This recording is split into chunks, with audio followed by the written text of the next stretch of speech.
Okay. Let's see if this works. Just checking all of the audio sources. Checking the clone to make sure the outputs are correct. As far as I can tell, everything looks like it's working. So you guys will have to let me know. Actually, I'm going to do one more test. And that's going to be to just check my own audio and everything.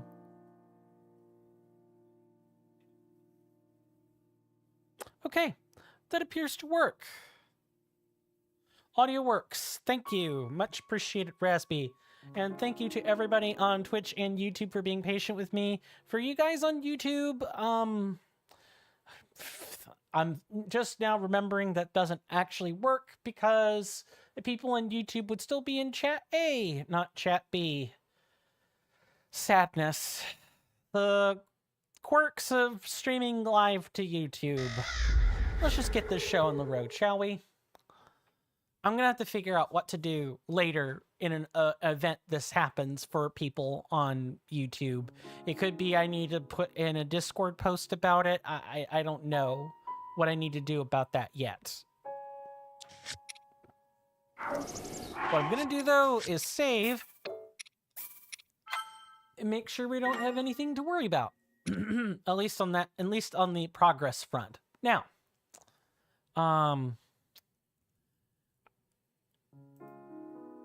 I could have swore this was different. Oh, right. I was using the object map. Maybe that's part of what was going on. I think maybe the object map is a little too, involved for an OBS stock. I'm thinking that that's a problem. We're going to not do that. And we're going to stick with the interactive map for yours truly. But I do want to make people aware that they do have an object map. For those of you on Twitch, I'm going to demonstrate the command now because it's a little bit of a mouthful, a little bit of a fingerful, so to speak. And if you guys want to check out the object map for yourselves, feel free. I've used it, I enjoyed it, but it caused too much strain for OBS. I'm almost 100% positive that's what happened.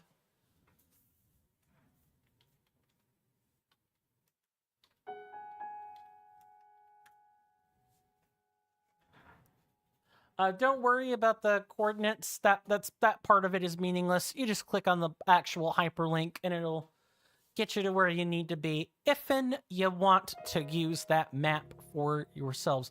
And is it just me or is there like a cutoff?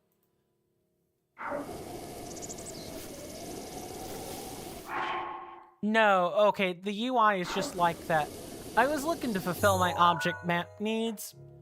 Hey, the demonstration of the command also just ensures that I know it's working, so, you know, make of that what you will. And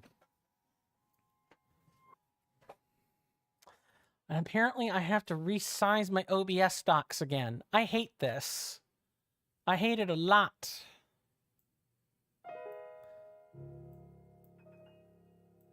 And it feels like some of the docks are just a fixed size now, which is awful. Okay, I'm gonna have to get rid of this stock then. It clearly, well, I use it for raid out. Sorry, technical issues, the stream, the motion picture, the action-packed sequel, a whole 9 yards. Maybe I'd be better off if I did this. And then I can't even squish it. What is this? I guess what I could do is just compress it into all that. Yep, okay, there we go. I got it. We just do it like that. And then I don't use the whisper dock until I need it. I think I'm over checking out Twitch whispers anyway, because most Twitch streamers I know don't do that. How do you guys feel? And I guess this can just be a general engagement question. How do you guys feel about Twitch Whispers? Like them? Don't like them? Don't care for them? I find myself in the I don't really care about them one way or the other. I have used the whisper feature on Twitch before, but most people these days I find just... Also, we need to put 2 stamps here so I know we don't forget these enemies. Half the time, because random bots will use that feature, it just feels like nobody looks at it more than anything. But that's just me.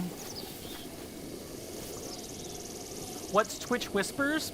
Ah, then you've not, or, yeah, it's just the direct message system Twitch has. I say Whispers, actually, I'm pretty sure whispering in Twitch is a different thing altogether, too.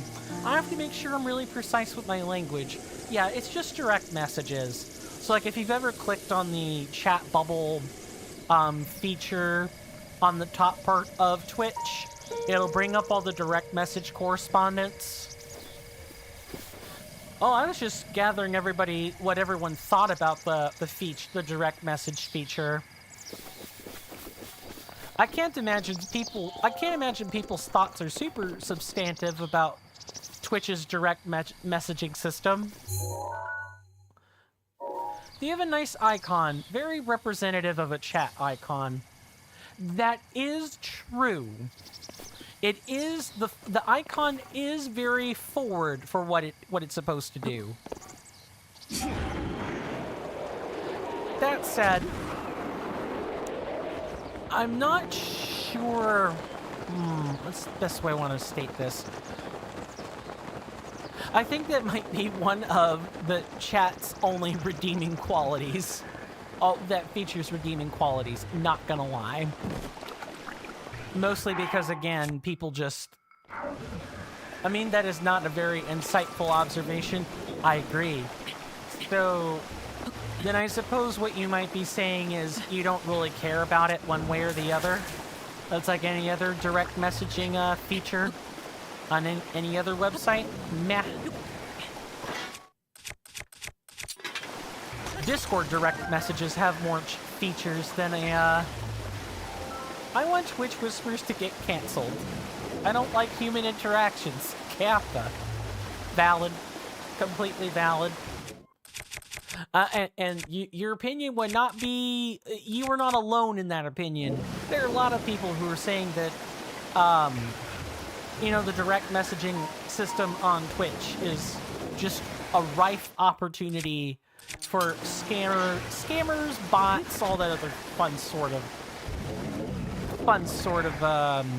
observations, statements, events.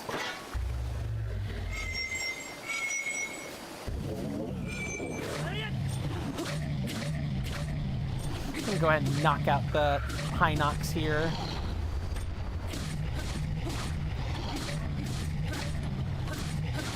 You, sir, get infinite amounts of paddling. Your existence is awful, and you should be made to feel bad about it.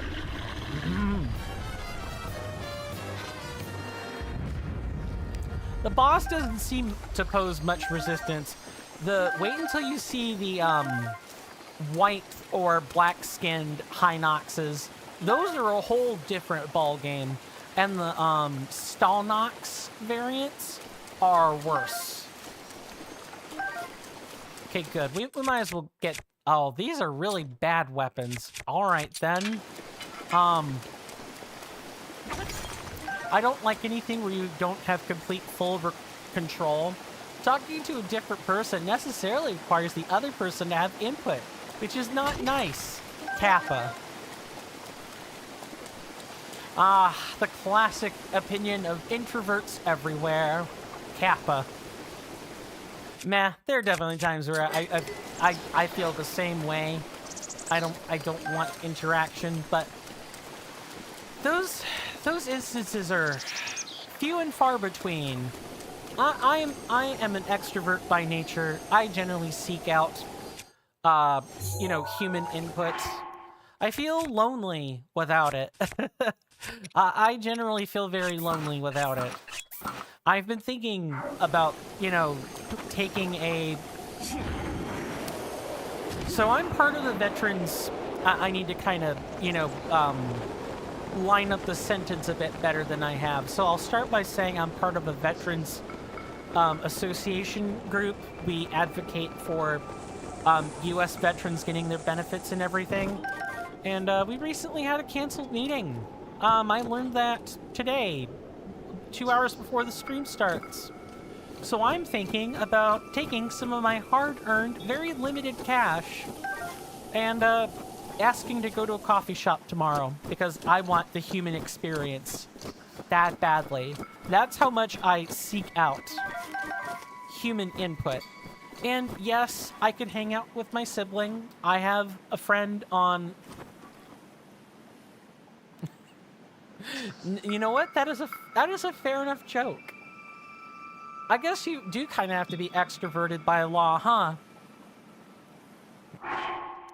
I was reading an article as well that talked about, people having to kind of like force themselves to go out more because of all the stuff that happened for the COVID lockdowns and everything.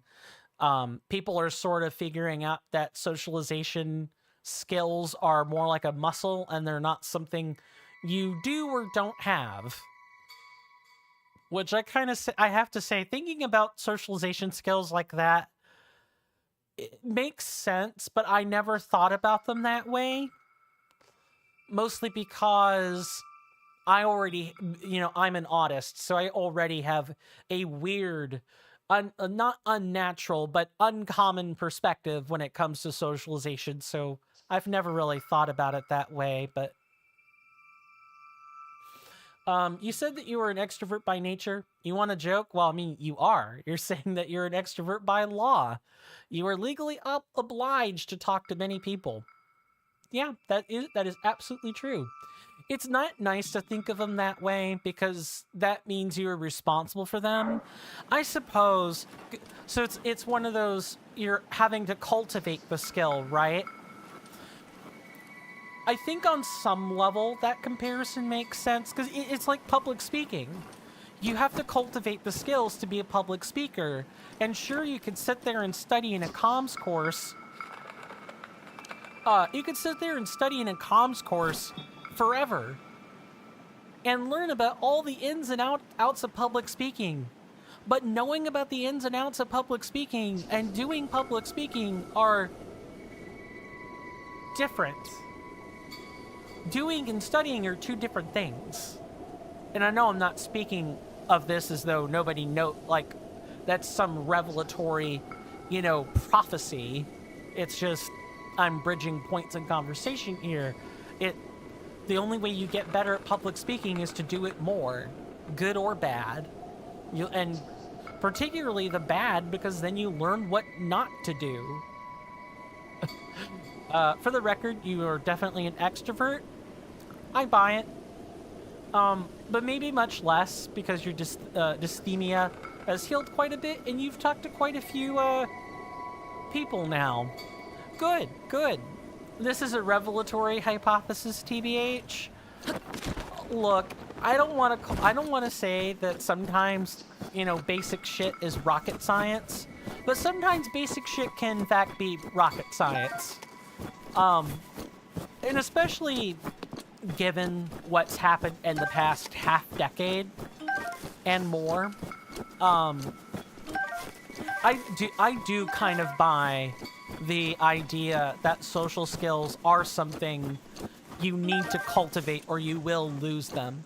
Because just look at what's happened in communities all over the globe during the last 5 years. Like, disregarding scandals, disregarding other geopolitical events, disregarding the general lack of trust building up between all of us. Sorry, I need to, I'm going in an unfocused direction, and I definitely need to change that. I should not have even thought about going this general direction. Wow, My head is not where it should be today, but that's fine. I hope everybody is finding the conversations entertaining, because the gameplay, I think, is a bit glacial today. How do I word what I'm about to say?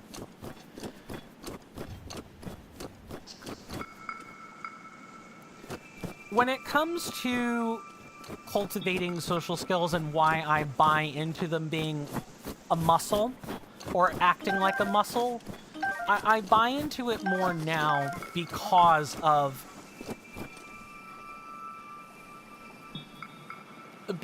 what's happened this past half decade. I'm trying to remember what I was actually saying, which is why I repeated myself. So sorry about that. It's just, and this is like something else. It's the fog brain. Like I'm definitely experiencing streamer brain and fog brain at the same exact time. It's just not a really good combination to be experiencing. It sucks.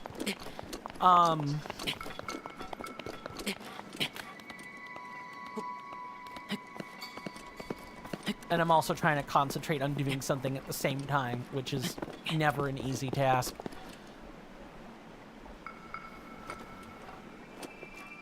I started playing For Honor and having a lot of fun. Good. You have talked on and off about that game over the years. Is the game still seasonal? I.e., are there still patches for it and everything? And while you're replying to that question, I'm just double checking where I am on this map.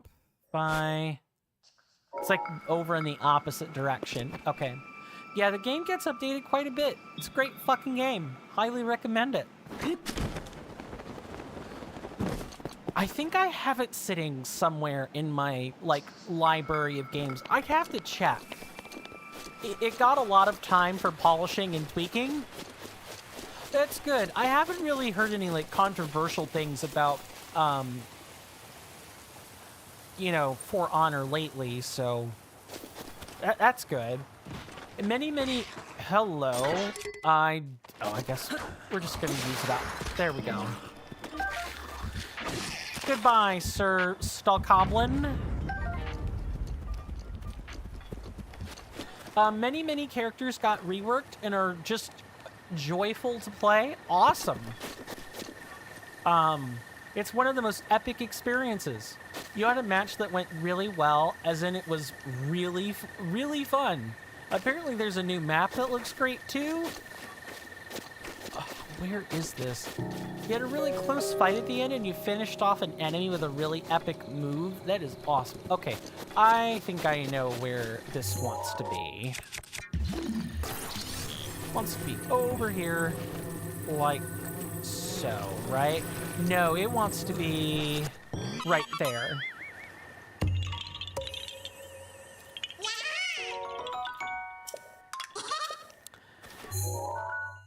Thinking about what I was saying before with like social skills and everything, I think now more than ever, being as old as I am now, 32, and having dealt with COVID and having dealt with the slow degradation of friendships and my increasingly shrinking sphere of social contact has made me more aware of my social drawbacks, or like my lack of social skill, my shrinking social skill. And I want to do something about that this year. And I think anybody else who's been feeling lonely or has been thinking about where are they going to find, how are they going to get that skill back again? Or how are they going to be comfortable talking with people again? The answer is you just get out and do it. And you find ways to navigate through the uncomfortability together, you and the person you're talking to, or people that you're talking to. 2020 was kind of like a sort of a great reset in that regard. Switching back to the comments for just a second here.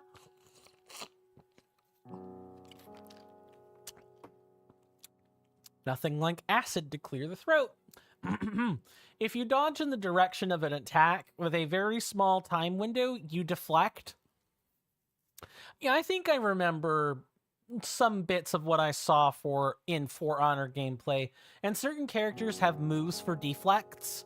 Those moves are usually of average power, but this character's deflect, the one you were referencing before, looks epic as fuck. He's a samurai, and he stabs with a sword behind him and screams something I'm not going to attempt to even say, and looks cool as fuck.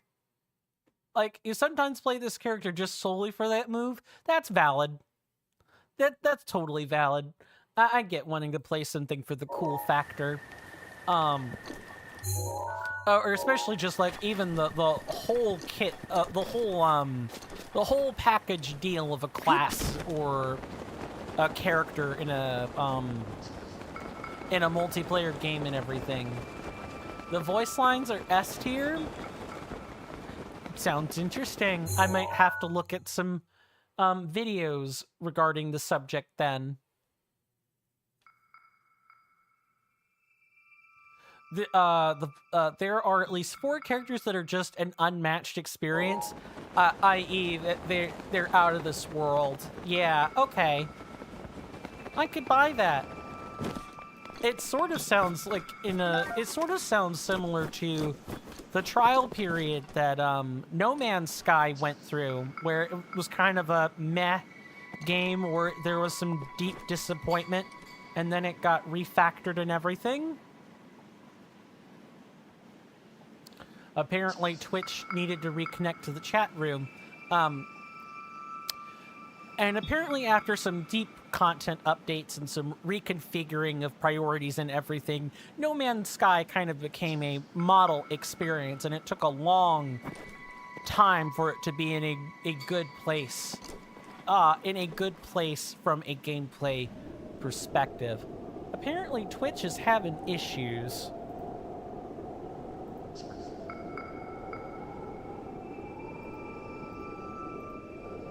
Yeah, but remember, you're really biased because you are really into melee combat. That's fair. You and I sit on opposite sides of the spectrum for that one. You really liked Mordhau? You have mentioned that before. You really like medieval stuff and voice lines. I also generally am a fan of voice work. And into this fantasy of beating others at combat, now that is the part that I differ on, along with Mordhau, but that's just me not having played Mordhau more than anything.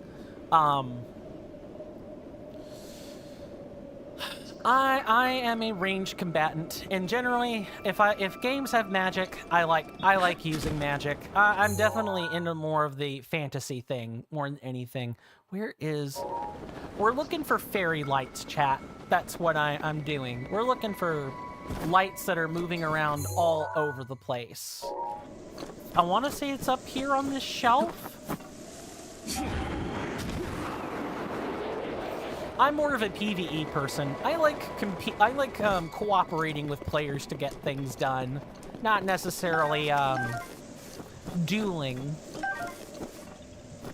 I admire the spectacle of dueling. I appreciate it, and can enjoy the gamesmanship that comes along with games like For Honor, but I don't know if they're really quite my cup of tea.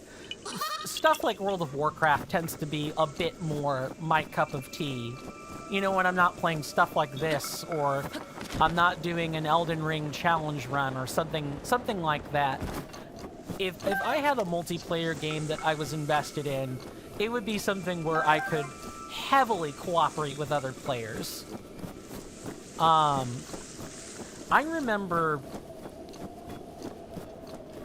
Yeah, maybe like, there's longer range characters. Now, when it comes to melee combat, there are 2 general styles of melee combat I do like. Um, one of them is, if I can't dual wield or it's not practical to use 2 weapons in one go, give me a spear. Not like unga bunga, you know, huge club or bat. No, that's too clunky. Not my style. Give me a spear. Give me something with lots of reach. And I don't have to get super close. It doesn't need to be, you know, wicked amounts of reach, but I would like to have a longer reach compared to, say, most of my combatants. And then only in the mirror would I have to worry about how close I gotta be. Otherwise, yeah, give me 2 weapons, give me a pair of swords or something, and I'll go to work. If I can't have my spear, give me that. Of course, if I can't have either, then I'm a very sad person who likely would prefer, you know, just a sword and just like some one-handed weapon, a sword or something. And I'll take the duelist's approach of not having anything in the other. And I'll go to town with that. There's PvE events sometimes. Okay, interesting. And you have a plan. I have a plan to read that sentence better. I have a friend who only plays this against bots and is basically PvE. That's fun. I would sort of... I'm thinking of games that are mostly there for the competitive, like, PvP aspect. I'm thinking of Smite when I think of stuff like that. So, obviously, For Honor is not a MOBA, right? It's not a, I mean, you still play in teams, but it's not like a, what am I trying to say? No, maybe For Honor is closer to a MOBA than I'm thinking it is. For Honor is like Dead by Daylight, in the sense that it's its own genre. Yeah, that's what I'm thinking of. There's no like direct one-to-one comparisons. But what I'm saying, the thing that I'm thinking about is that situation with your friend there, where they prefer playing with bots and like PvE type stuff in games like For Honor. That makes me think of my time with League of Legends and with Smite for a short period. Of course, at least with Smite, I got better. I got good enough to be able to do the non-mainline forms of play. So Smite is basically League in third person rather than in isometric, and you change like the setting and everything. I got good enough with that. Unfortunately, it definitely does not have any kind of character customization or anything like that. That's a, in League you have characters, and in Smite you have gods. You play with the gods or creatures of myth, that sort of thing. Fun time, but MOBAs can be an incredibly socially toxic environment, and I do not recommend staying in one if you do not enjoy the game. I recommend giving it a go if you're ever fine with being uncomfortable. I'm about to get a taste of that when I begin recording the, Amnesia: The Dark Descent, because I still need to do that for the subscriber special, and, that's definitely going to take me out of my comfort zone. So maybe I'll be more up to playing games that are outside my comfort zone when I'm done with that. We'll have to see. It is glorified real-time rock, paper, scissors. It kind of is, yeah. Most MOBAs are like that. It also has really, really great character customization. You spent hours and hours customizing your heroes. So you do get some character customization with that. That's nice. Oh my god, playing a horror game sounds tough. It is. And you may or may not know this about me already, Raspy, because I think I've mentioned it on air multiple times over the course of my lifetime. But for those who don't know, Coin is very spook prone. I startle easily.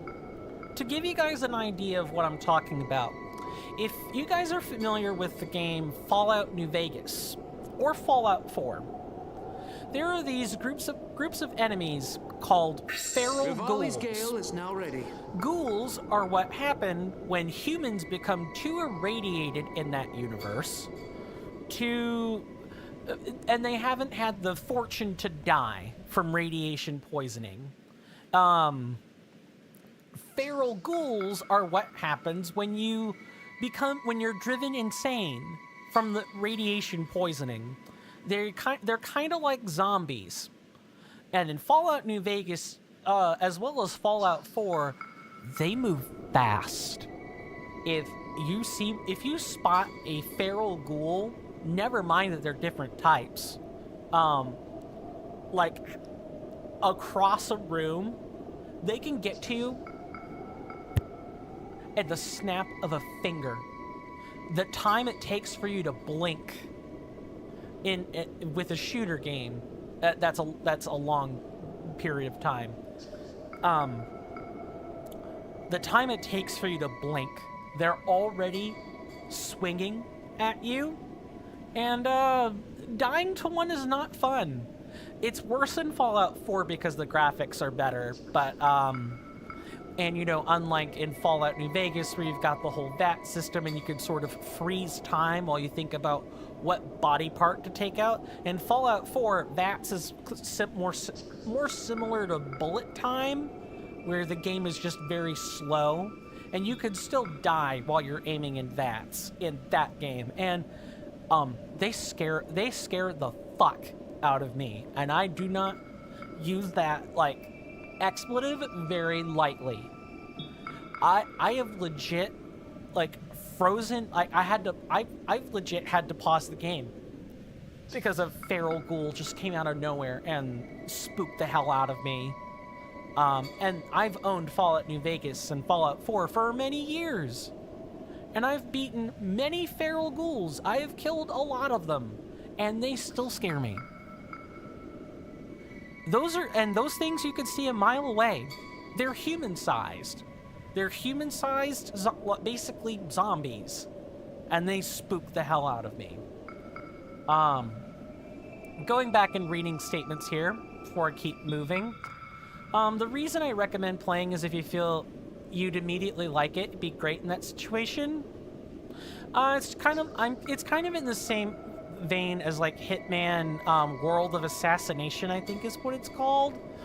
It's certainly on my list of things to try out, because I have a terrible track record with stealth games, and I'm looking to kind of increase my gamer cred because it's one of the few things I've got. Some of your friends made you play Soma, but you played it on peaceful mode. Valid. You couldn't really take much horror at all. And Amnesia: The Dark Descent, which is going to be on YouTube, there's not going to be any putting it on Patreon or Coffee First. That's going right to YouTube as part of the subscriber special. You guys are going to see me freak out at every little thing, and you guys can decide whether you enjoy laughing at me being freaked out, or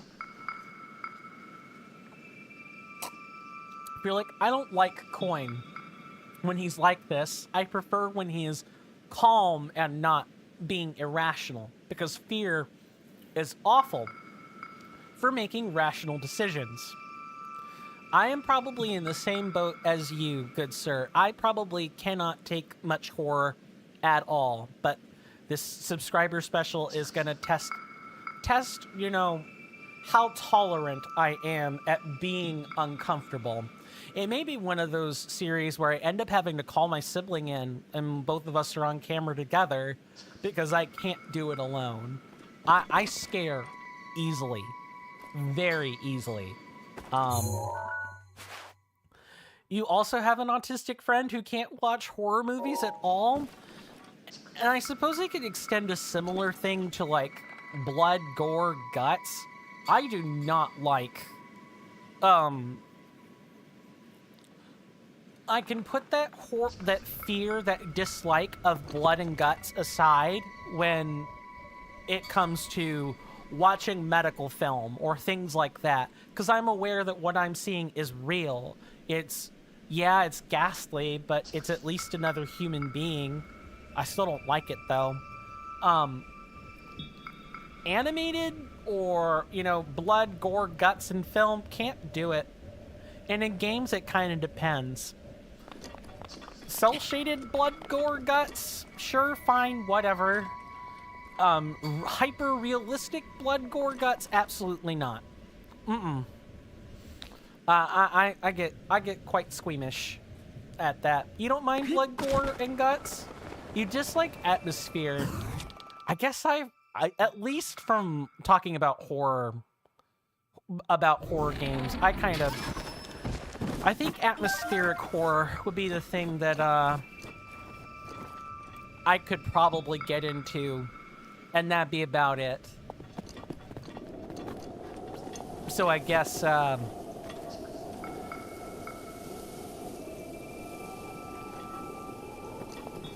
trying to think of what to say here, because I'm also trying to think about the fact that we've been standing around talking for 15 minutes, which I totally don't mind.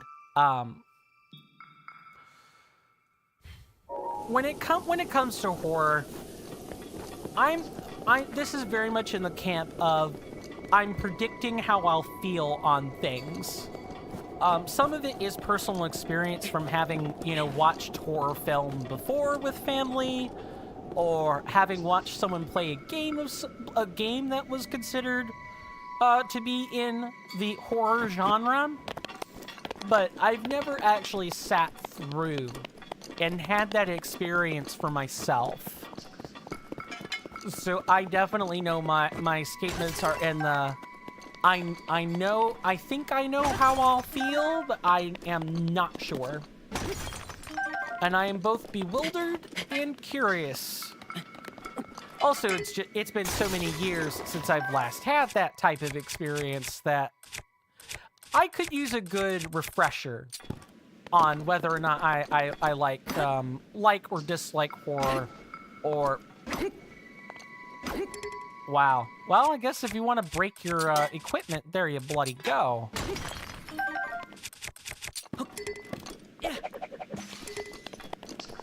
Well, we're quite limited in our gear, but at least we still have the bow and the shield from the Lionel from much, much earlier. Where is this Korok seed? Because I definitely feel like I've messed up somewhere along the way. That looks like a...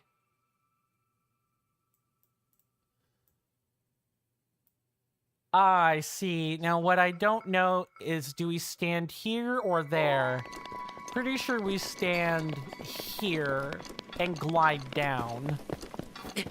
Let's find out, chat. Because if we have to go up, I'm going to be very upset.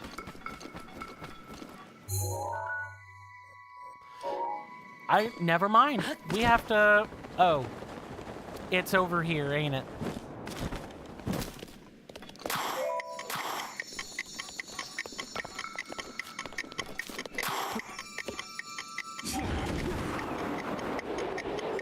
Rivali's Gale makes this particular one much easier to collect. Nice.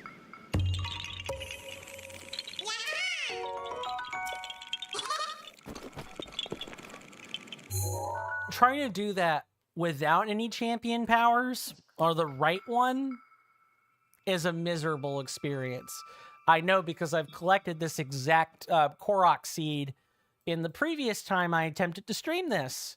It did not go well at all. I remember spending at least a few attempts on it. Getting back to talking about something a little bit more interesting than I plucked a turnip. I'm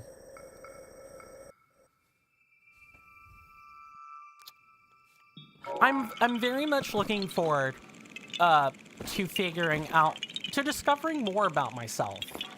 Both tomorrow when I go to a coffee shop, and because I've got money on me, it doesn't cost, $10 US to have a cup of coffee.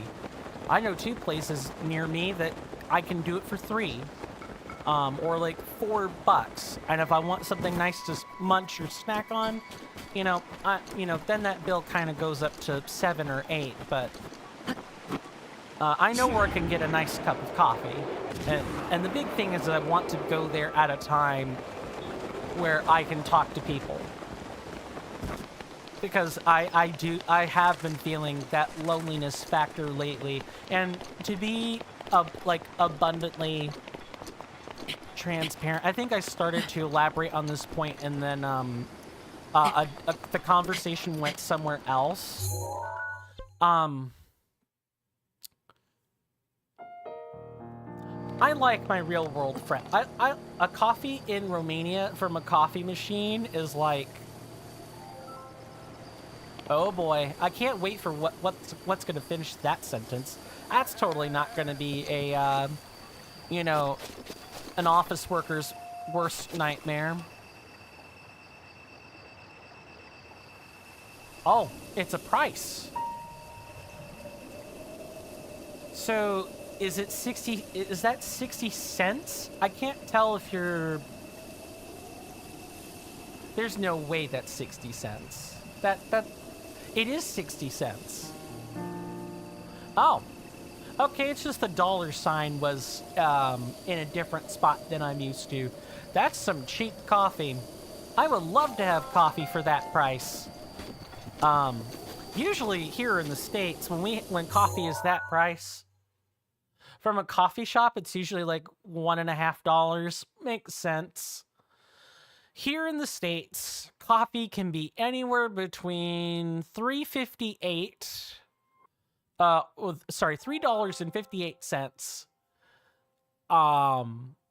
to say maybe almost $9 or $10. It depends on what size, what way you're having the coffee served to you, how much creamer and sugar you're having added on top of it, and tax. I generally order big when it comes to coffee, so I tend to pay a premium when it comes to coffee, because I want a lot of it. Oh my god, it's midnight. In 8.7 hours, I need to be awake. Do I dare study? That anxiety is probably mounting. It's getting pretty strong. You may want to study before bed so that you can maybe perhaps dream of the equations, and maybe they'll come to you more readily after you've awoken. Sometimes that's what I would do for my physics courses, is I would study right before bed, and I would think I would have a better time remembering the equations. Even though we did get an equation sheet, there were still some derivations you needed to be able to do pretty quickly. And knowing the equations wouldn't help you solve the problems in physics. I'm able to suppress it a lot, but perhaps it's not that helpful for getting studying done. Okay, so you need to be calm when you're studying. You can't have your emotions all over the place, is what I'm learning. At least you don't feel bad whilst paralyzed from indecision, decision paralysis. Yeah. Where is this? Oh, it's way down there. It's over here. You're able to suppress the pressure to study pretty well right now. Well, hey, I had to try. Not so much instill a fear, but maybe... I know this is something you were, and because you don't self-attack, you really have nothing stopping you from just going to bed without studying, and that's the end of that. That's valid. I imagine the fear and or the anxiety will strike you right before, in the last hour before the exams, and a lot of people studied right before the exam. I did that a lot, actually. I'll just be willing to retake the exam if you don't pass. Wait, I'm sorry. What? I need to back up a second. Did you just say you'll be willing to retake the exam if you don't pass? You can retake those. Generally, here in the States, you're not allowed to do that. And it also kind of course, in 3 weeks, at no extra price, American students would kill for that opportunity to retake the exam and do it all over again. That sounds like a driver's license exam where you're allowed to take it at almost no cost, and then the price keeps increasing every time you want to take it. My God, I mean, obviously they would change up the exam each time, but otherwise it's a bad exam. But that I would have killed for that opportunity. I can't tell you the number of 67s in my genetics course that I've gotten that I would have been glad to retest for and get a 75 or an 80. Or even in my cellular biology course, that would have been... Oh, okay. You've made me slightly jealous. No, I'm sorry. You didn't make me jealous. I am becoming jealous over that fact. I am my own agent, and I will not allow my mind to just... Why? Okay. Yeah, well, people really like to hate on Romania, but we have these privileges. I don't hate on Romania. Well, I know that's not directed at me specifically, but... Hold on. We can get a... Oh, let's just do it like this. Goodbye. There. Now I don't have to think about that. I have to remember that these guys expire on a single strike from a fire arrow. Also, uni is pretty cheap, even free for a lot of people. And something else I would probably have killed for. And you've only paid $200 to $400 total at the start until you've entered the price accounted slots. And an entire specialization doesn't have to pay? Good God. Yeah, the jealousy, it mounts. It rises like a dragon from within. That said, I don't have any hate. I don't rag on Romania. I don't do that. And I would not encourage other people to do that either. That's stupid. People ragging on America is a different story, however. Oh my God. I am sad. I would like to mine this stuff. I guess I'll... Oh, right. I guess I won't be mining anything for a long time. I want to go back and grab a sledgehammer so bad, but I'm gonna resist this because we've gone a many Romanians tend to hate on Romania. I guess that's that's fair. It's one of those. It's less critical and less of a sore point if it's coming from your own people, right? I hate putting it in those terms because it's intentional othering. It is othering other people, but at the same time, it's pointing out the regional difference, right? What are you supposed to do? Not acknowledge that?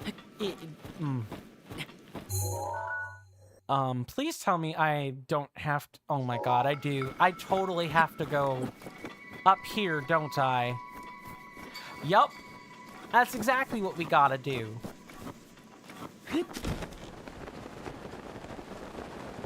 There's like a platform, surely. And there's a blood moon. And because of corruption and such, but man, you'll hear a lot of people talk about it like it's the worst country on Earth, which is definitely wrong. Exactly. Like, gripe about the things that are actually wrong. Don't just call it a piss hole or whatever. Because that's not accurate. And also, calling it that is very derogatory. That's why I wasn't a fan of Trump's remarks regarding certain African countries the first time he took office. Because that man doesn't know how to phrase things nicely. But I'm getting political and I do not wish to. We're gonna wait for the blood moon.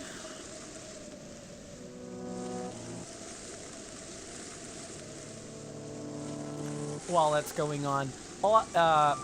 Clean water, super cheap and fast internet, and we have no wars or dictatorship. Good.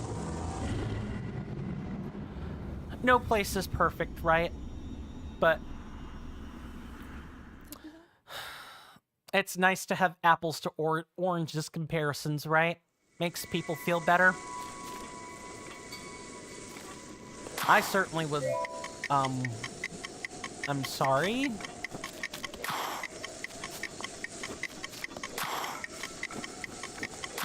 Okay, that's what it is. Sure.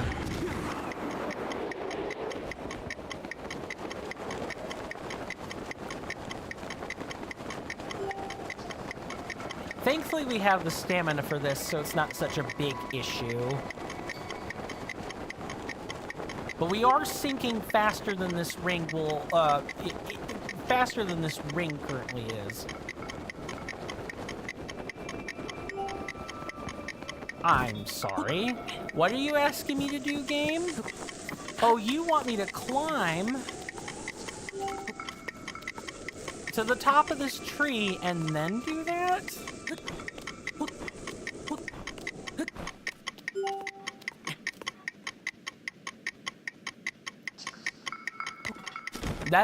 That timer doesn't make me nervous at all.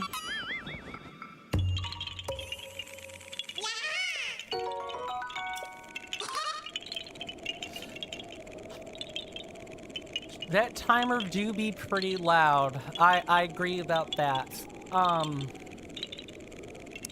So let's see. If I divide 900 by 125, is that an even number? I'm gonna presume not. Nope, not quite. We have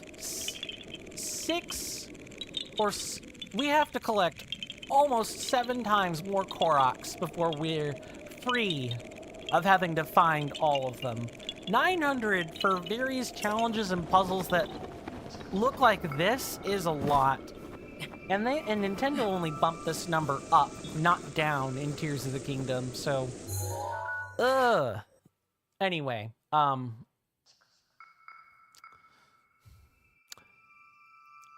I kind of feel like I need to say I need to go in almost the opposite direction with the US. On one hand, we have access to relatively clean water. Perhaps the real math studying was the friends we made along the way. I would imagine so. We talk a big game, but really, I almost refer to America as the nation of scams. And it's a nation of scams because it says one thing, and as soon as you get here, you'll realize that something different is inside the tin when you open it.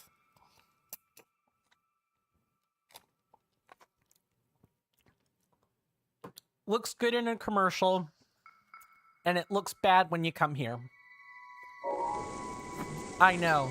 Such disparaging, hypercritical, couldn't quite possibly be partisanized speech regarding my own country, and I'm the son of a U.S. soldier, so in particular, or a retired U.S. soldier, so really, you'd think that I would be all gung-ho regarding my own homeland, but I'm not, and even less so now than I was 5 years ago, when I was more new, fresher to streaming than I am now. And it sucks. Got a vorpal pit of hate and despair sitting at the bottom of my heart, just eating it alive. And it really is the sadness more than anything, because I want to be able to say people should come here. to America and have their chance at prosperity and be able to get something that resembles a real life. But I can't in good conscience recommend that right now. And I couldn't have in good conscience really recommended that even 5 years ago. Or 10 years ago. I don't know. By the way, update on the president vote. It got canceled because the elections were tampered with by Russians using machine-manipulated TikTok propaganda. The presidential vote was postponed until May or perhaps March. Oh, hey, I mean, if you were having anxieties about that, which I think you were based on what you told me, well, you just got a little more time. But it does mean everyone's votes will have to be put in again, which really sucks. But at least you actually caught Russia tampering with it. The anxiety will repeat, right? Yeah, that's kind of like you get to relive it again, but later. And I guess this gives both sides more chances to disparage and drag one another down.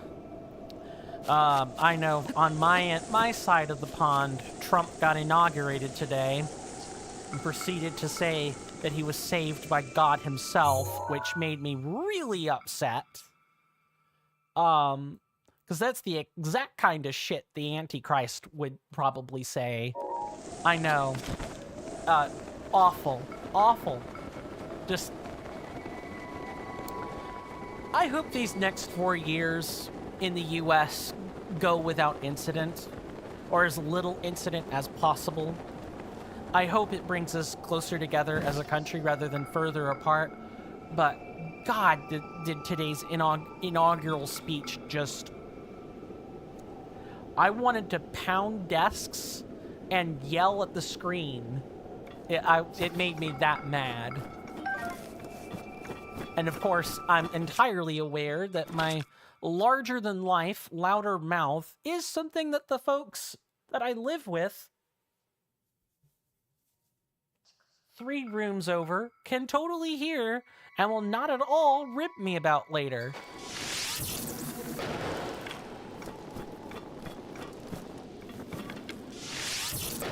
Sorry, I looked over that way for a fact. I don't want to do this. How do we want to do this? I guess we just have to waste the fire arrows. I should have bought some. By the way, one reason you're not so scared of not passing math, because it's a bit hypocritical to say, it's that I know that's absolutely better for you.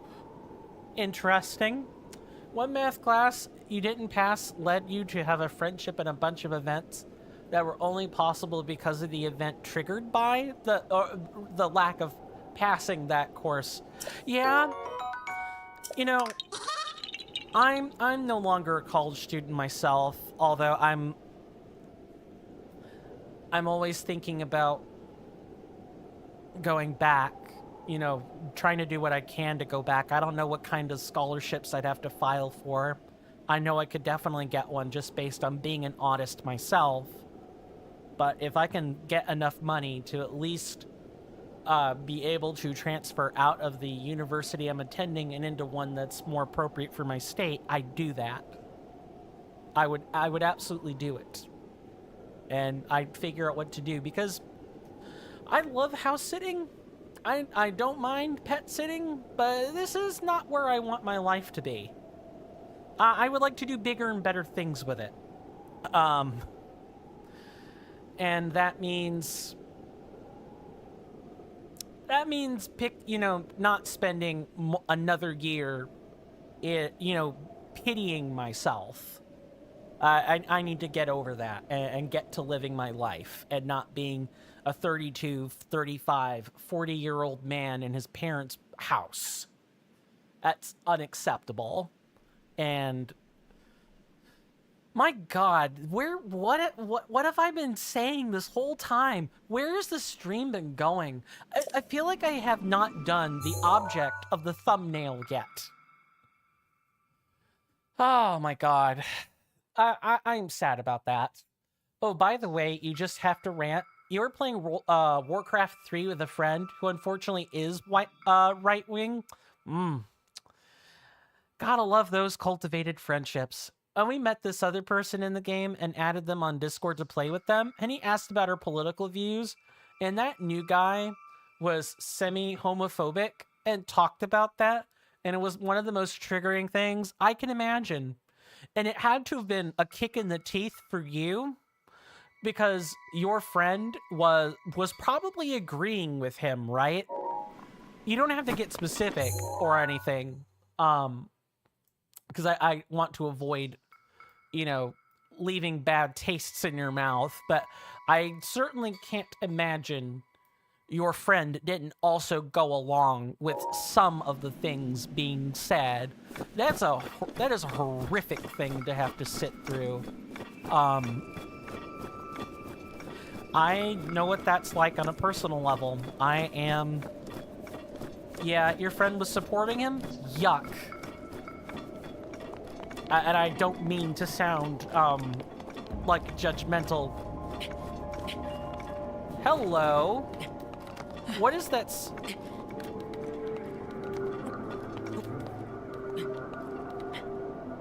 My friend was heavily rooting for Trump. He's in America. He has the citizenship, you think?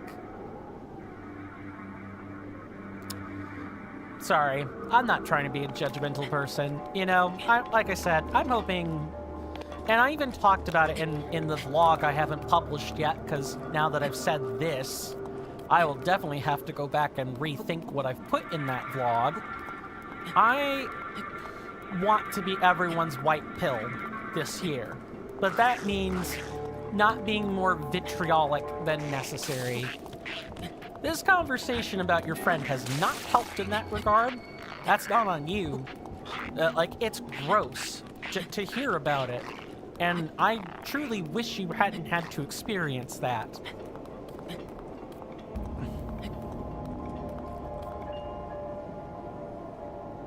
I'm having to think about what I'm trying to do, because there's the object of the thumbnail up there, ladies and gents and non-binary people.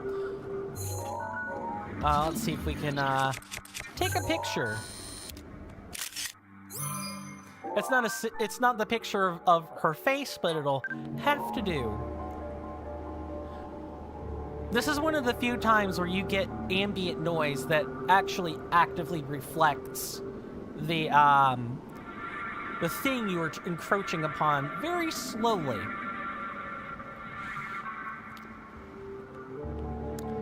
I'm just sorry I'm just sorry you have to put up with that.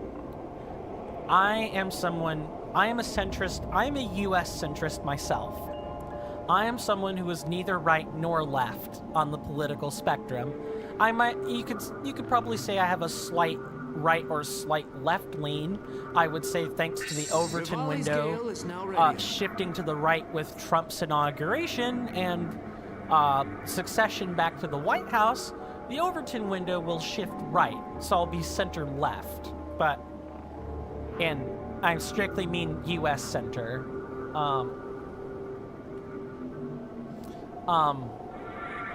I have friends on both sides of the U.S. political aisle, and I have to think about what my relationship means with all of them. Truly. It was terrible, but it ended, and that person is available to talk to for some time now, because they're busy. Have you talked to this friend of yours about how you feel regarding certain subject matters? Like I said, you don't need to get specific. I'm merely asking, have you done this? And, if you feel up to sharing more, great, but... Because if I have friends like that, I do not hesitate to voice my discomfort. Heck, my dad and I get into sparring matches about it all the time. Not really. Unfortunate. And a lot of the shame you felt recently was for being unable to defend your values and positions. I'm gonna guess that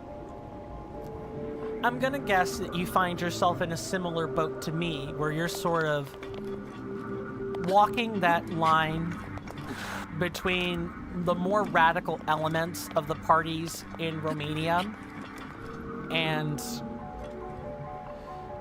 from the people outside looking in, you sound hypocritical, or like someone who isn't willing to go far enough. Sounds a lot like me. I am definitely a person who has been called hypocritical in political discussions, and usually my retort is, I contradict myself? Well, I contain multitudes. I contradict myself. What are you going to do about it? I know how I feel regarding certain political matters. I know how I feel regarding this issue and that, and at the end of the day, you know, left or right, I at least know I'm a humanitarian at the end of it. Trans rights are human rights, and that nobody should be forced to endure an ideology as long as that ideology is purely philosophical, or in most other respects, it doesn't relate to like human rights. Like, should these people be allowed to exist or not? And folks, this is just a PSA. I'm going to take a second and pivot over to my general audience. If you're an ist, if you exhibit ists and isms, and you aren't going to have honest discussions about it, racists, sexists, or otherwise xenophobes, as per the Twitch terms of service, get out. Not welcome. Leave. Again, as per the terms of service, can't abide by people like that here. That said,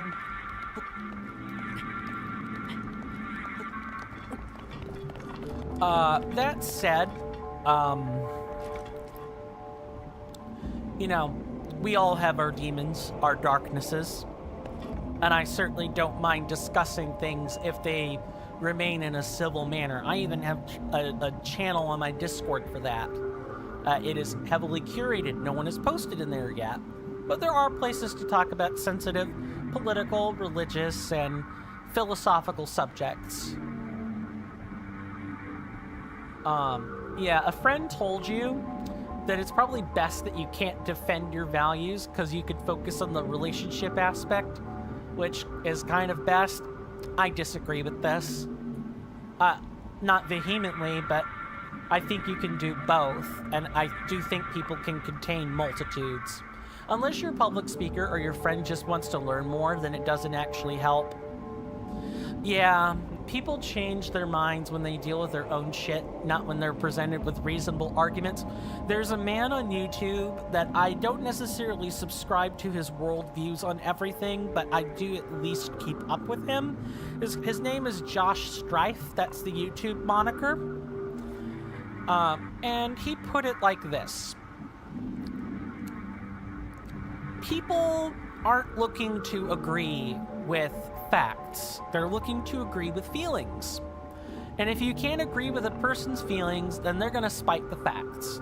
I'm paraphrasing, but essentially, you and I could sit here and exchange views on a subject we're both passionately interested about, but if we didn't like each other, or if we hated each other's guts, you know, then we would continuously, you know, stick to our sides of the argument and just not give a shit about what each other is saying. Or we would actively go and spite each other's viewpoints because we don't like one another and didn't get along. I'm being hyperbolic and hypothetical, but I'm just trying to explain what he said. You guys can go look at this on YouTube at any time.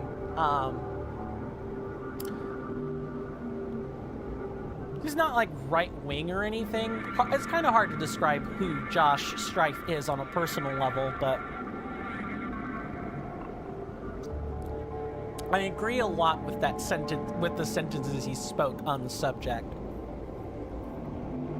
Which is, if you want to change a person, if you want to get them to see your point of view, that you need to like them and they need to like you first.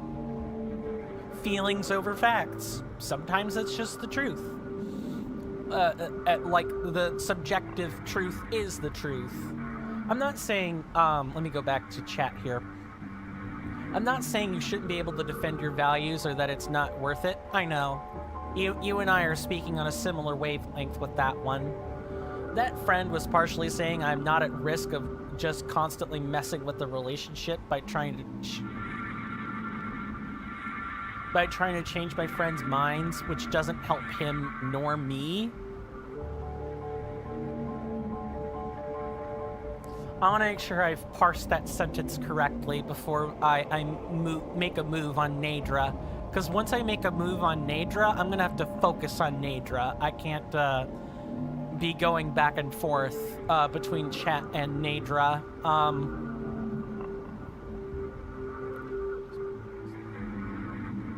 Making sure I'm reading over that multiple times so I understand it perfectly.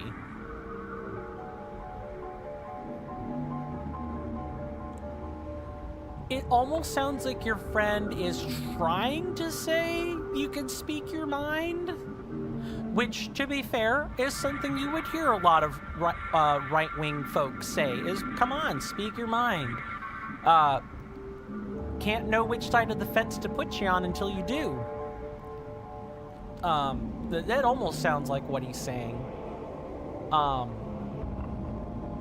And when it comes to relationships, well, anytime you try to persuade someone or defend your values. Ah, okay. You were referring to the friend that was advising you about this. Okay. Got it now. Those are two separate things then. Not the right-wing individual themselves. Yep. Oh, that you're not at risk of just constantly. Okay, yep. I apparently did not read good enough. Need to read things how they're readed, chat. That's the thing about friendships. You have to decide whether or not having the controversial friend is worth it for you. A good popular streamer example of this is Caleb Hart and Oats and Goats. Caleb Hart is not necessarily a right-wing individual that I'm aware of, but Caleb Hart is someone who has often said very saucy, racist things, or has said saucy, sexist things, or has jumped on conspiracy bandwagons. And Oats and Goats has often rebuked Caleb Hart's retractors. I don't know a thing about their relationship on a personal level, but what I do know is that he has had to rebuke those detractors, and he has apparently decided that an association with Caleb Hart is not hurting him in the long run. At least insofar as I am personally aware. Based on all the live streams I've watched over the years in VOD form, it sort of seems like the detractors speak their mind and then they kind of forget as Oats and Goats makes some sort of flop or executes a speedrunning glitch or something along those lines. Well, it is worth it for you because they're not a bad person and it's really, really fun to spend time with him. Fair. I can respect that. Like, it goes back to what I was just saying. You have to determine whether or not that friendship is worth it for you. And it sounds like you have. It is worth it for you. And so I wish you the best with it. I think it really speaks to a person's character when they can be friends with someone who is on the opposite end of the political spectrum, because it represents that they have a great deal of compromise, or that they're able to critically think about the things they're hearing and the things that they've been spoken to about. They're really great listeners. I'd like to think I'm in a similar mindset myself. I hate, and you know, if this colors everyone's perception of me, so be it.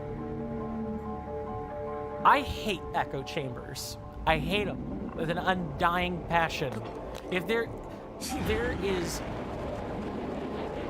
to me, socially, there is not a worse fate than being stuck in an echo chamber where everyone just affirms each other's thoughts. There's no critically mediating force.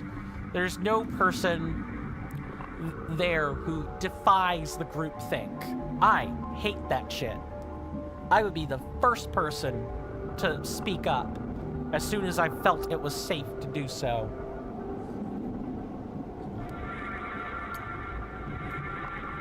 Of course, you want to limit. That friend is coming from a Pentecostal hive. That basically is a very right-wing thing. Yeah, so at some point, and in this town, it's a pretty big hive.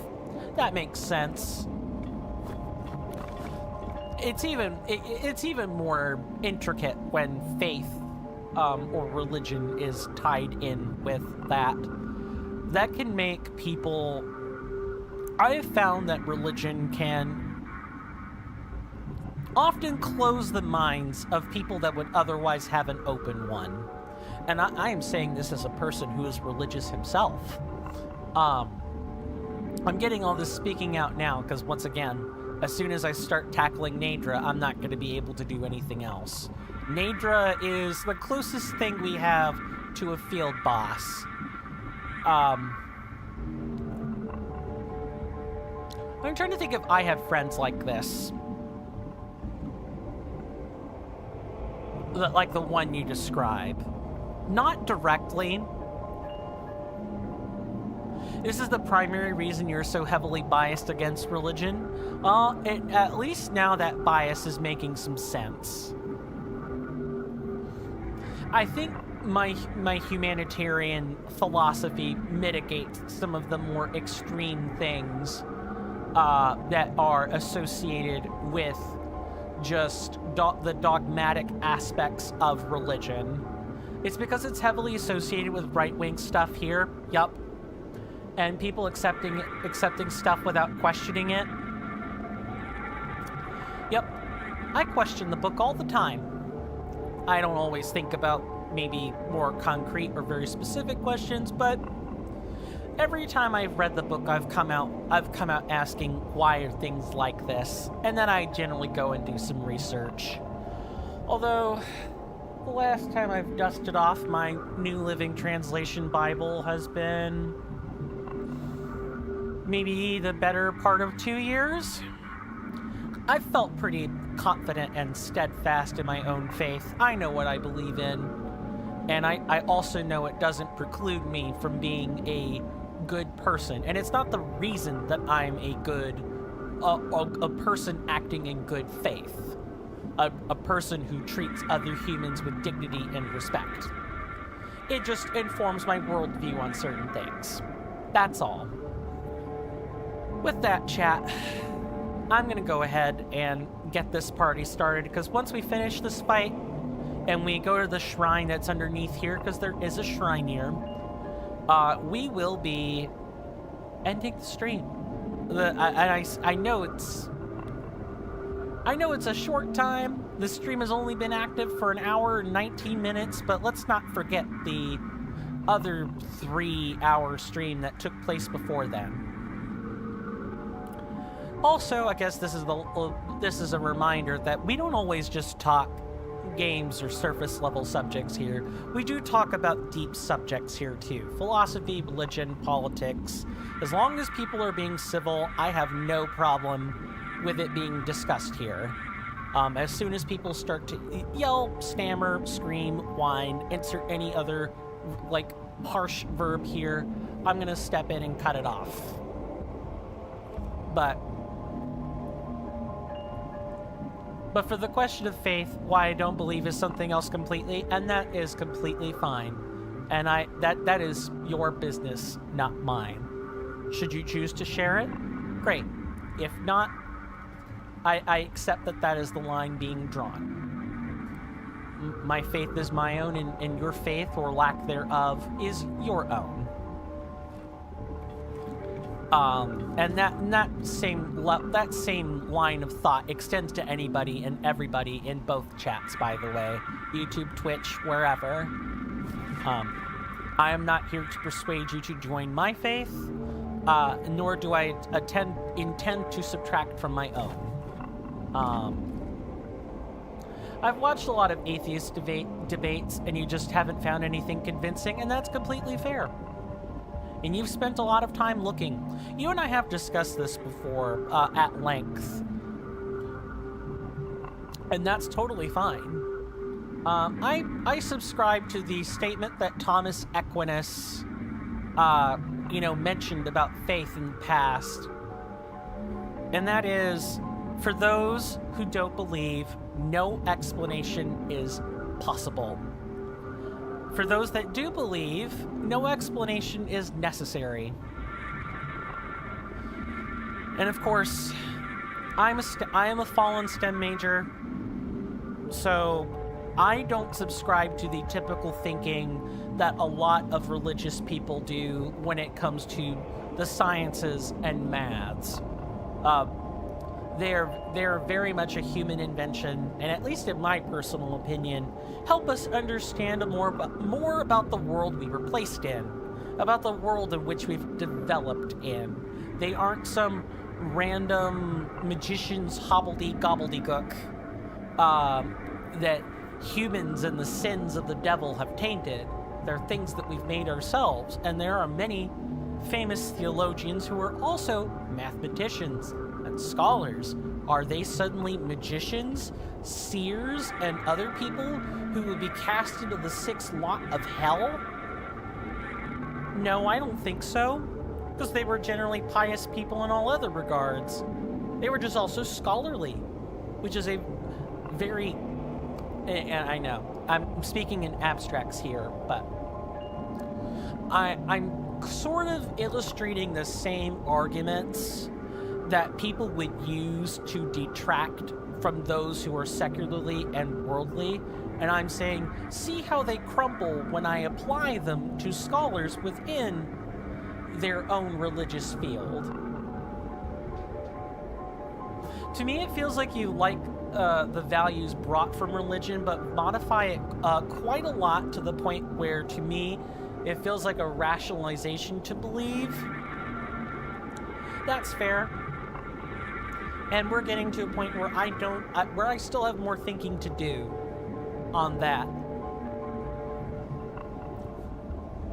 I know deep in my heart of hearts what I believe in, and I definitely know it chafes with a lot of my other Christian friends.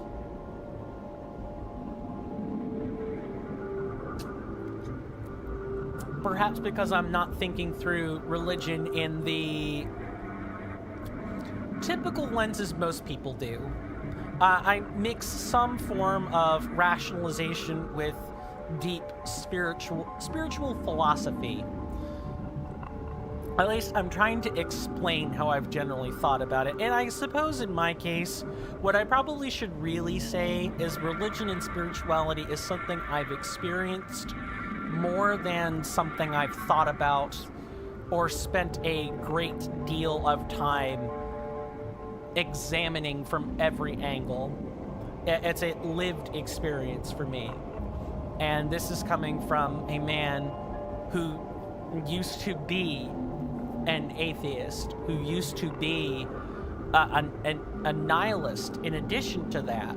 An immature one, of course, but I was the opposite of this in my childhood, and only after something happened did I become more in tune with my own spirituality. But we're getting entirely off track. Well, you have all the right to believe that, which is nice. You don't need to change anything. I appreciate that. You personally wish you could be religious just because of the benefits.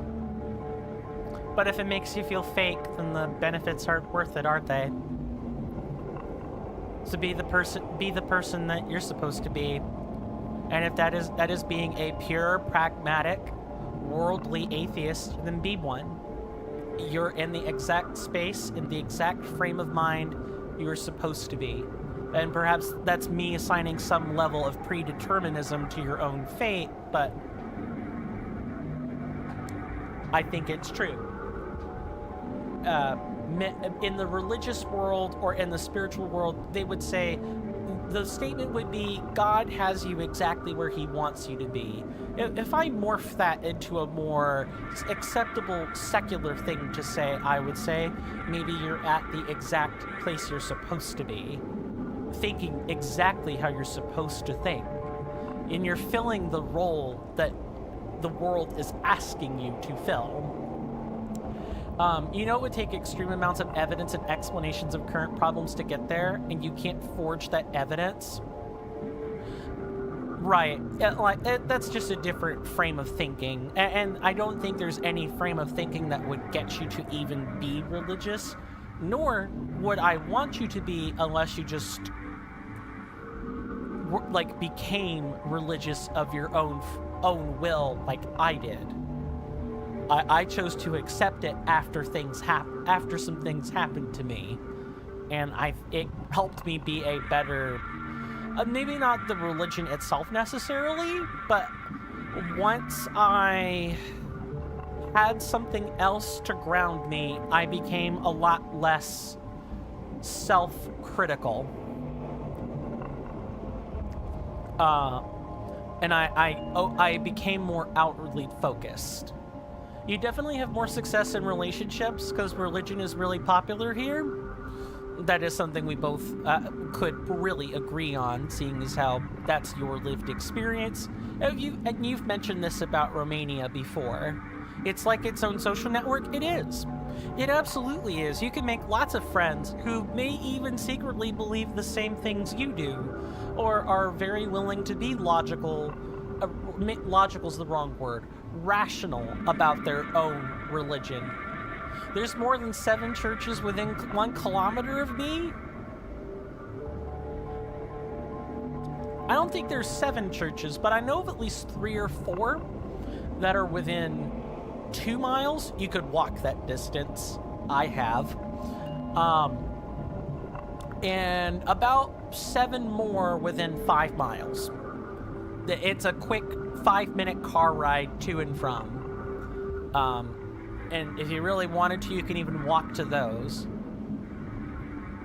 I thought you were about to say you know of at least 3 to 4 churches within 1 kilometer of you. I mean, I could look up churches in Romania and get a pretty good idea of concentrations, but I couldn't exactly pinpoint you, nor is that my business. But no, I wouldn't know where to look for Romanian churches. Let's go ahead and do this thing, shall we? This is the point where I'm going to whip out the command. For those that have been longtime viewers on Twitch, you know what command this is. But anytime I'm dealing with a boss, time to study, yeah, that would be great. Because this isn't a traditional boss by Zelda standards, but it is a boss nonetheless. Here comes that command, though.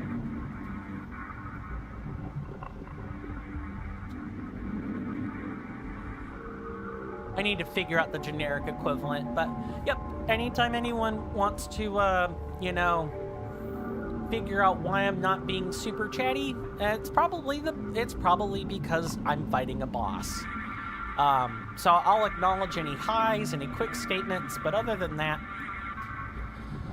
I want to finish the boss or die first. Let's get this thing over with, shall we? Or die trying. But before that, salve. Time to discuss hard philosophy, and then watch as I probably gloss past half the statement. I'm kidding.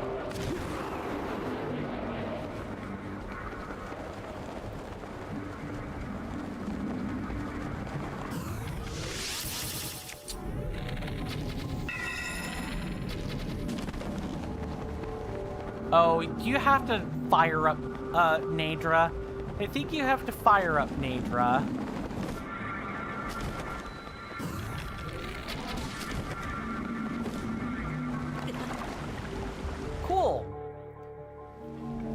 I wasted ammunition for no reason.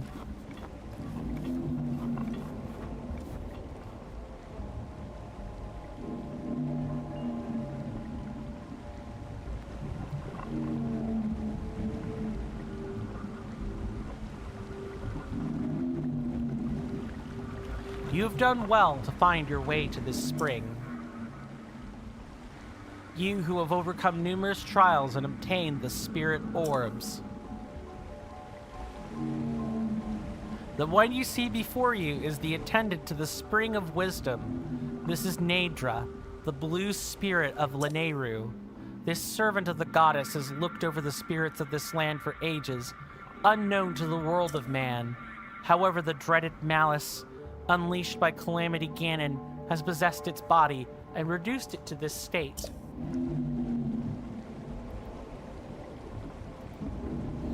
You who have received the spirit orbs, free Nadra from this malice. Show what your power can achieve.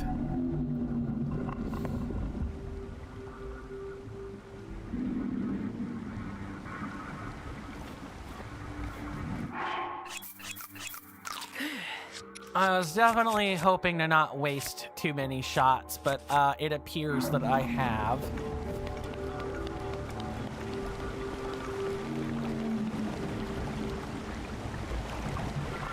And unfortunately, I don't have any Rivali scales to use for this fight.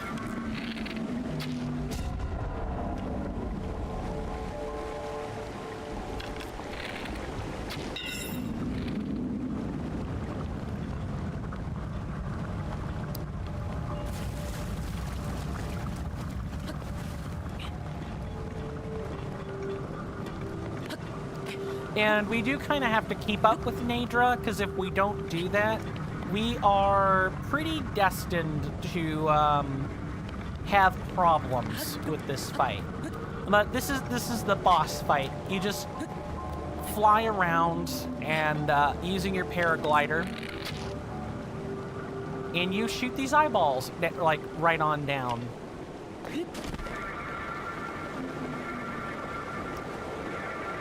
Yep, that's it. That's the whole fight.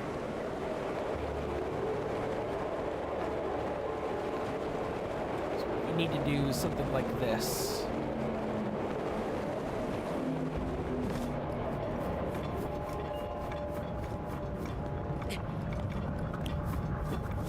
It's not super intense, but you know, if I were to paraglide and then not have any stamina, I would fall to my death. And it would be game over. Sounds not super intense.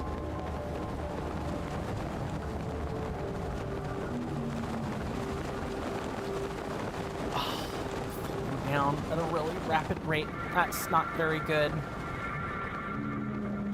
And I don't know where the updrafts are coming from.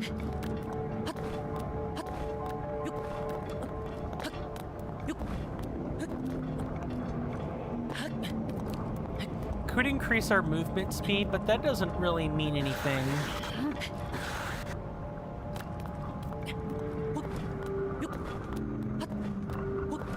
More than anything, even though this isn't all that intense, it does take my concentration.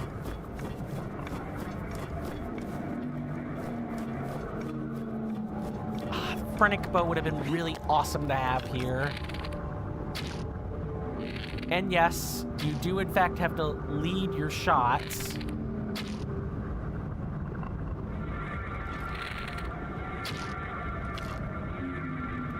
Might even have to reload the save. Try again.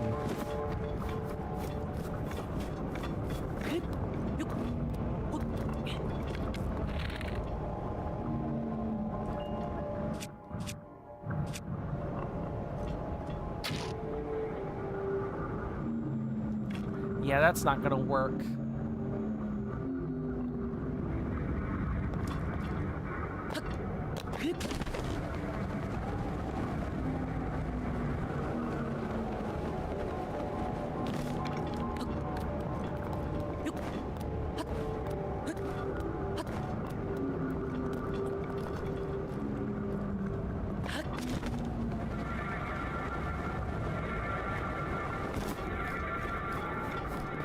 I almost feel like I needed to wait for Rivali's Gale.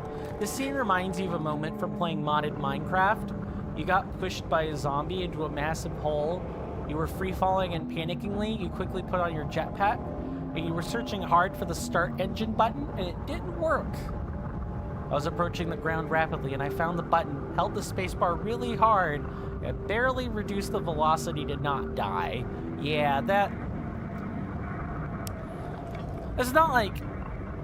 It can be momentarily intense, right? Like that feeling of losing your stuff and dying as what you're describing there.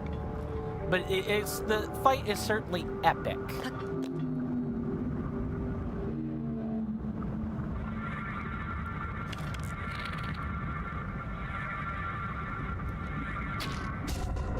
Let's pop that eyeball down. Okay, we have to pop a different eyeball, because of course we do. Push me without you seeing it, and you were semi-AFK? Yeah, that's Spooksville.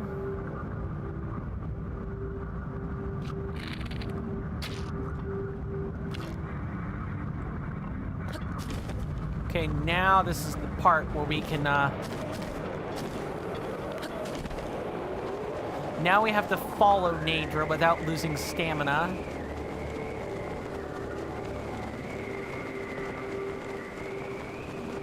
And so, all the dragons are like this. There's also Farosh, or Dinral and Farosh. And they have these updrafts too, but they aren't corrupted like Nadra is. Rivali's Gale is now ready. Anytime you have an updraft like this, if you pop open your paraglider, you won't lose stamina, so you could go a long time. I've gone a long time without opening, just go over here like this, and the eyeball is closed, because of course it would be. Yeah, and the Malice you have to wait for the Malice eyeballs to open. Nice, that was so close.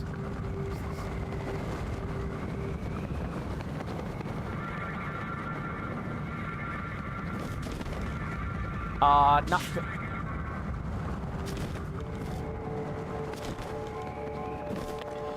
Oh.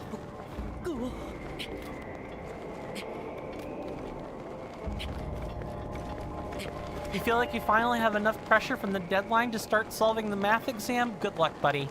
Good luck. I hope you get everything all solved and figured out.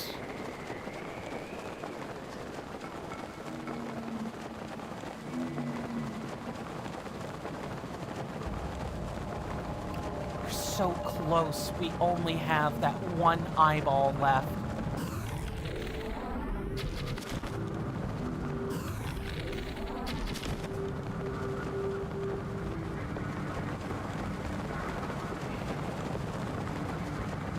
Really have to lead this damn shot.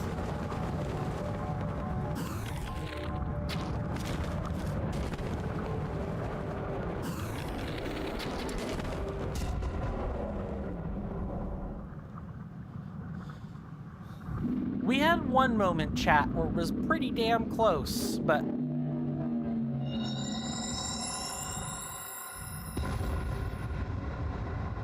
now, the divine dragon Nadra is free. They had only 2 arrows to spare before we started dipping into the special ammunition.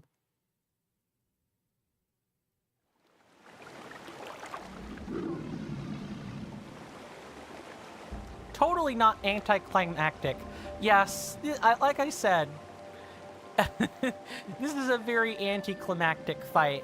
Really, it's an endurance test as far as a fight is concerned. Can you keep up with the dragon, use your resources effectively, and not fall to your death? Well, congratulations. You know, you won. This is like studying for the math. Very anticlimactic. Yeah.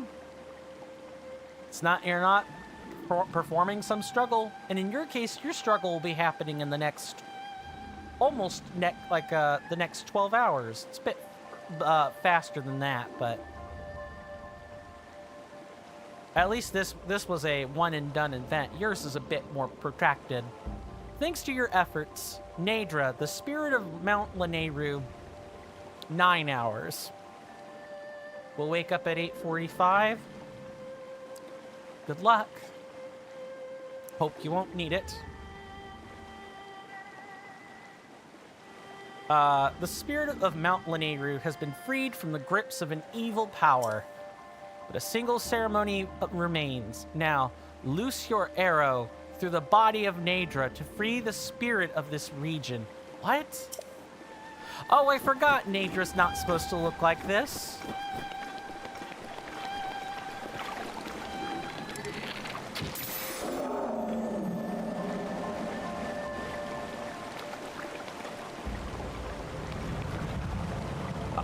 I forgot about that. Where is the scale, though? So, these are... Hello. That is the Spirit Nadra scale. It fell when your arrow struck. Thanks for the obvious, game. It serves as proof of the courage you received from the one who served the spring since ancient times. Come, offer a scale from the blue Spirit Nadra to the spring of wisdom. Thanks for the obvious, game. Yes, I know, right? Nintendo games are very good at that. This precious scale fell from the blue spirit Nadra. It contains a bitter cold within. You can use it in cooking, but just eating it seems like a waste. It is. It is a waste. There are much better things we could be doing with this scale. What we're gonna do is drop it. Just make sure there wasn't a picture required for it.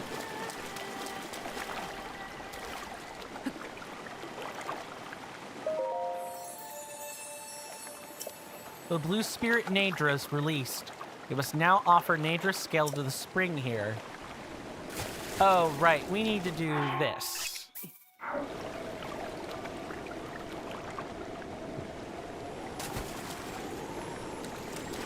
Right? No, we need to put it in the spring, right?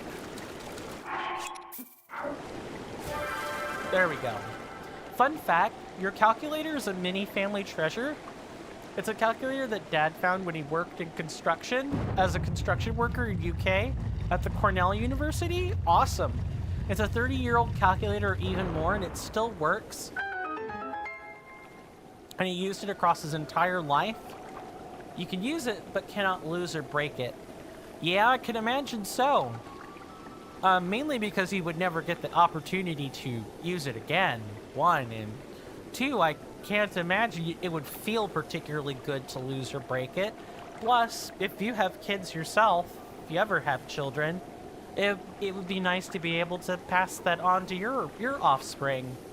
Yeah, I could see why it'd be a family heirloom. Although, even if it stopped working because of a dead battery or anything, or, you know, however it powers itself up, if any, you know, at the very least, it's a solar panel? Oh, well, then I guess it shouldn't ever stop working for any reason. That makes sense. Most, like, handheld calculators at least have some form of a solar panel. Well, in that case, you know, your progeny for generations to come will have... Well, it did stop working because it had no battery, but you moved it outside for a bit, and it's worked since then? Good. Good. I hope you continue to cherish that calculator. I have a graphing calculator that's around here somewhere. Have to go find it. That's been in the family for maybe 20 years? Not quite as old of a relic, but still pretty old, and it's it's like actually battery operated, like AA's and everything, and I sure would hate to lose it. Your path has shown itself. Now go forth. So inside the spring is a shrine.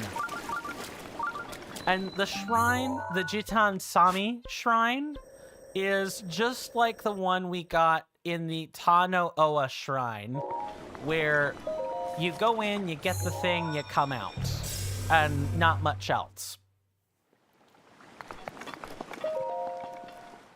I'll demonstrate it now. There are 2 other such shrines. There's one for the Spring of Courage and another for the Spring of Power. 3 goddesses, 3 springs, 3 shrines. The number 3, like the Triforce, is like what's depicted in the Triforce, 3 golden triangles. Numerology is a very, very potent thing in games. The symbology is huge.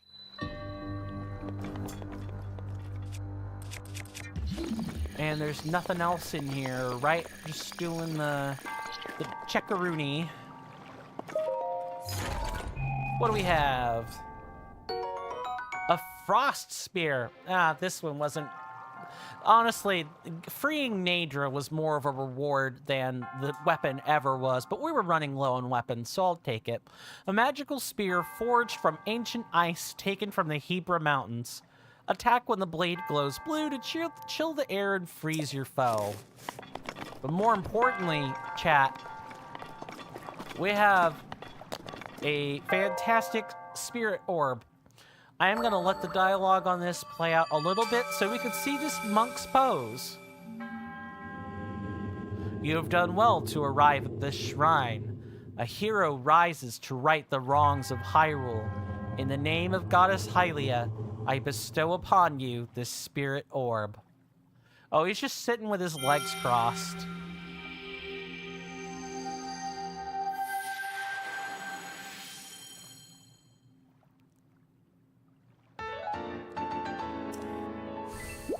Two more for an upgrade, chat. Well, whilst you didn't study, at least not until now, you lived in the present and experienced life, and that's what matters. Your grades will come and go. Your exams will stay or they won't. Your schooling and your studies will remain with you in memory, but life is only lived once, and living in the moment is a powerful thing indeed. Yep, you and I are basically saying the same thing in almost different words. Well, overlapping words, but still. All right, chat.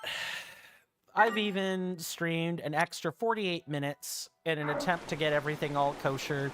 I'm sorry that the stream crapped out on itself. I really am. That was not my finest hour, but I do want to thank everyone again for being patient with me. Because it is quite late, I'm going to cut and run today. No rating, but I am going to leave those of you on Twitch with a couple of shout outs to just, for people to check out the content of. And I'll probably even tell you where to find me if you feel like chatting it up further. I'm going to recommend Couch Jockey today.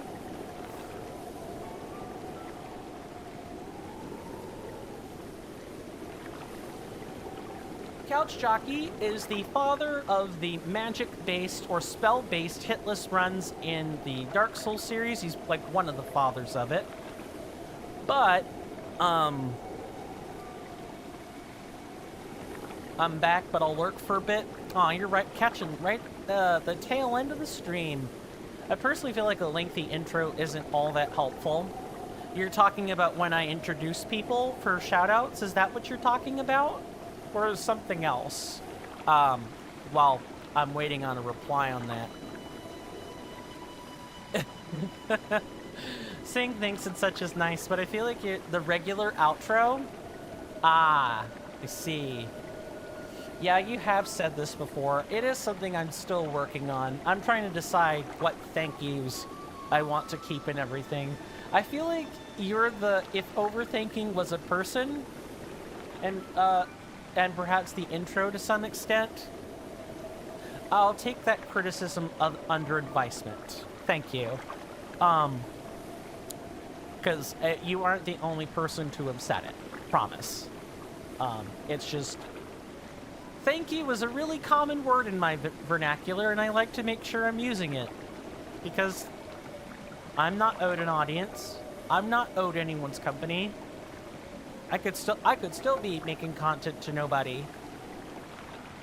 But I want to make sure I'm being thankful anyway. Because I know my position is incredibly privileged, and I'm blessed to have it.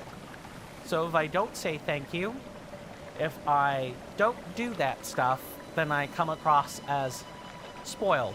And I'm trying to find a good balance for that. And that's hard, especially when you have the perspective that I have of needing to be very, very, very self-aware of your own position in things and in life. And not wanting to come across as being incredibly over magnanimous or just being generous for the sake of being generous. I don't think you'd come across as spoiled. People aren't expecting to be thanked this much. That's totally valid. Again, the statement has been duly noted, and it is something I will be working on. And people are here to hear you talk about subjects more, and not for the formalities. I'm a very formal person, what can I say? I'm a very formal person. I do very well at suit and tie functions. I am a rules keeper. That's just kind of who I am as a person. But I will take that statement to heart and try my best to rectify that while not being inauthentic either. Moving back to the outro, Couch Jockey has influenced my challenge running decisions many times over, and he is currently doing something else. He's also the father of the creative director of Elden Ring: The Convergence. So if you guys like modded Elden Ring, you'll really like Couch Jockey, and the company he keeps is very lewd, out, and proud, and if you like that sort of thing, you will definitely love his streams. He's very analytical and explains lots of stuff all the time. The other person I'm gonna recommend to you guys is gonna be a guy by the name, and make sure that they're actually still active, because if not, that would be very weird. I'm gonna recommend my good Twitch associate and compatriot MonkeyFunk4D.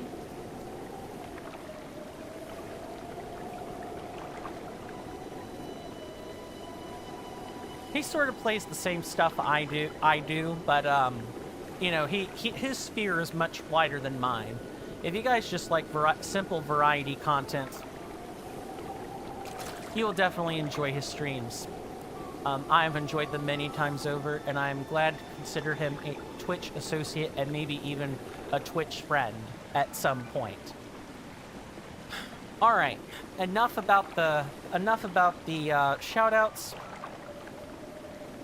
I appreciate everybody's patience with me as we conclude it.